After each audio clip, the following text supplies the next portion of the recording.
Guys, andito si Simply Amori and she is doing her vlog again with her angel beside her. Ah! Nagino. Pa na human. So i-roll down tapos ikakat dayon. Dili mag tapos na siya magluto tapos i-roll basta abangan niyo po. Ayan. I-explain kasi ni Ivy sa kanya yung lulutuin ni Ivy, so siya na po bahala kung ano. Basta, marunong ikakat. Pero, ay, kaya wala yung kuan. Adlaw. Wala pa siya gibaho. Basta lang siya gibaho. Yan. Ito. Wow, ang ganda. Ang ganda. Pwede siguro panganginin. Yung kibate lang. Yan. Chop.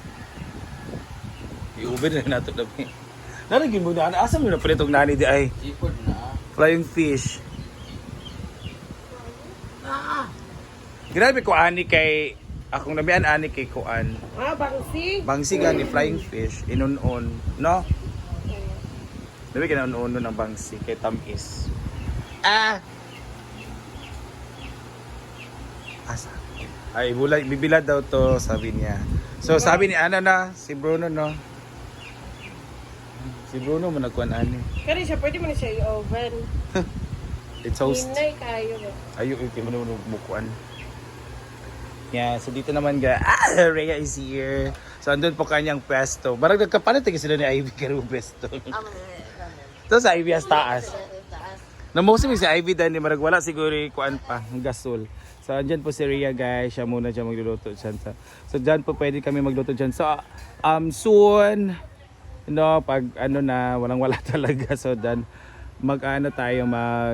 luluto tayo dyan na area. Gusto ko dun sa Suba kasi ang daming na sa Suba pero ngayon wala. Ayun, di ba? So yun talaga ang mga kuan. So si Rhea at si Bating guys, nagproblema sila kasi yung pumunta sila ng DFA, hindi rin successful yung mga lakad nila dahil sa ilang mga passport. We're so very sad for the passport. Ayan. So dito naman tayo guys, so lutuan. Actually this vlog is for the update lang. Dito naman di ba ang ganda na ng mga talisay. Dito itong arc namin, wala pa yan noon. Ngayon dumarami na yung mga natin. So ititrim na po din siya. Kailangan na siyang putulin para matitrim. Yeah, so it's not a good day today. Physically kasi yung natin yung Hi Mama Mary, good day. Good day. Kasi yung natin hindi siya walang init. So it's just siya. Tawag dito gloomy day. Ay, hindi siya gloomy day kasi umaambon naman So umaambon day. So ayun ang star ng Pasko ni Brenda guys. Yan. Maganda kasi siya kasi kung anong color na na-observe niya, nire-reflect niya, parang ganun, nire-mirror niya. For example, kung color yellow, yung environment color yellow. So dyan, tignan mo, it's very gloomy day. So color po yun ng langit. So yun po yung nire-reflect niya or nire-mirror niya. Diba? So dyan, today is Thursday kasi. So hindi siya weekend, walang ka mga tao-tao. So ang linis ng ating A-house. Dyan guys, malinis na po siya. Ay, meron pa ng star. Dito, yan, ng star. So, talaga, we're very, we are accommodating people, visitors here. So, nalalak siya kasi walang mga tao. So, sa lahat po ng gusto punta na po kayo. At may isang star pa. Ito yung pinakaganda dito guys, yung trees. Diba? The tree of life. Yan. Sana ganito na lahat para naman, kung lahat na kasi ganyan, na siya ma-coveran na itong mga cottages, para hindi siya super mainit kapag may araw, para naman hindi bunot ba yan. And may mga flowers tayo dito. Meron tayong another star. Ayan, the star ng Pasko. So yan po ang ating environmental friendly na so what you call this? Yung natin, event area. So dito nakalare yung natin, yung stars natin. May star na ayan, another star. Hala! Ayun yung mga koi fish natin. Kuan day siya kasi kahapon malalim to. Ngayon naman nakikita na natin mga water lily, mababaw na naman siya guys. Ayun na yung mga koi fish. Hi koi fishes. Yung mga tilapia na ng mga may kulay. Kasi ano sila pupunta sa akin kasi akala nila magsasabwag kong feeds ba or I gotta feed them. So ito naman yung mga bagong Carabao grass. Ito ay kahapon ng ni Brenda pinatanim kasi para marami na siyang Carabao grass dito para hindi na siya masyado kasi from pagkalot dito po ng mga lupa dito siya nilagay para mo level siya at ayan level naman siya, di ba? So ang nangyari pag level niya yung mga Carabao grass dito noon natabunan kaya kinuha ni Brenda yung mga before ng lupa at tinanim niya balik dito kasi para from brown magiging ganyan na siya ba magiging na siya green na naman dito sa part kasi from bungkal is very fresh pa kaya brown muna siya, wala muna siyang mga green, hindi siya greeny hindi pa siya green. At dito naman enough namin kasi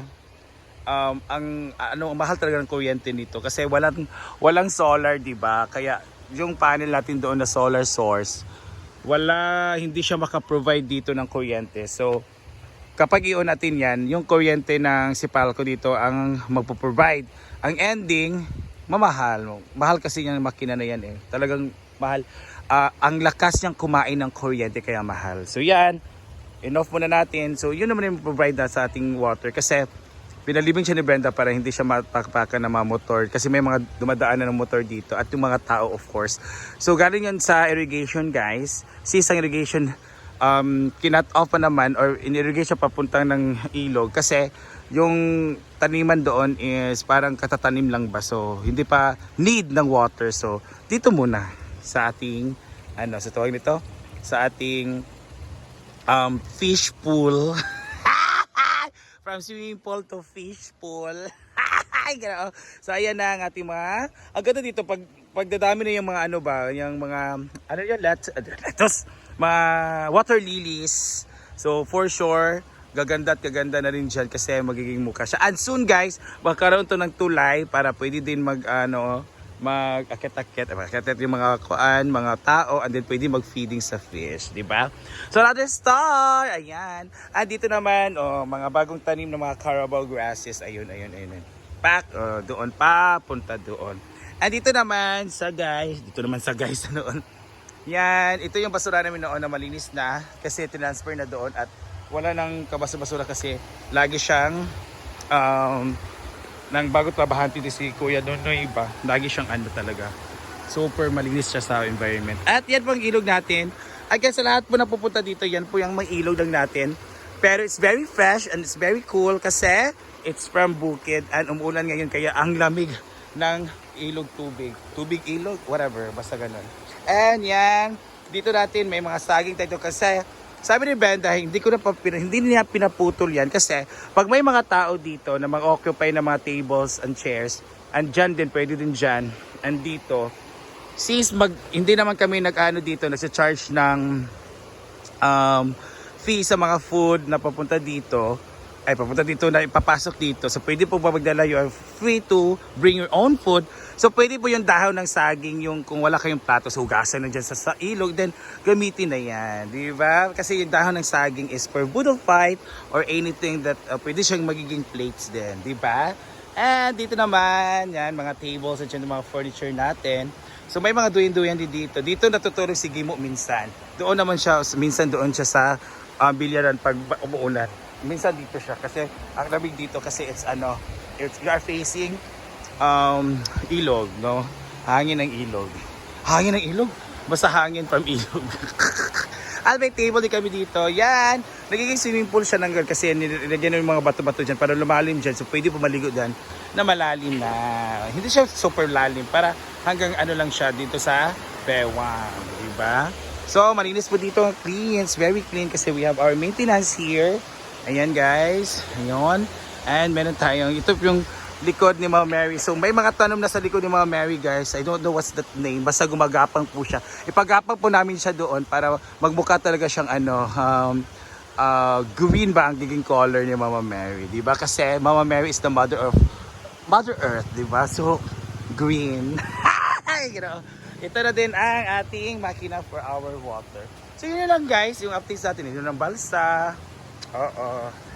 Dito dahil sa likod ng ating waiting area. Ayan pa.